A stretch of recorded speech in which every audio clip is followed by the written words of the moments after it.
Bà, này cái Spider-Man. Spider-Man Kid. Đánh rộp pư. Lơ lô. Như là nà đồi. Bà.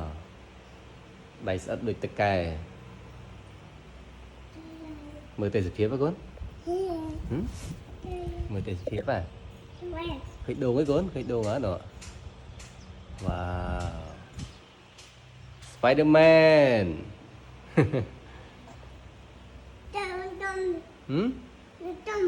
Này kia con. Enak tekai. Dạ, dạ, dạ. Tekai. Ôi, Spider-Man mới tới phiếp bài phê nè. Sự ta đam chơi, đam đôn, đam xoài, đam chê. Sự ta đam á nè. Luka. Hello. Dạ thlẽ Spider-Man. Nhá, nhá. Ồ. Vô, vô. Champaro tinh ao Spider-Man rồi. Ổn. Ê, tỉa đấy. Lại cho tụi pư. Lơ bị phốp lô nè. Rồi. Rồi.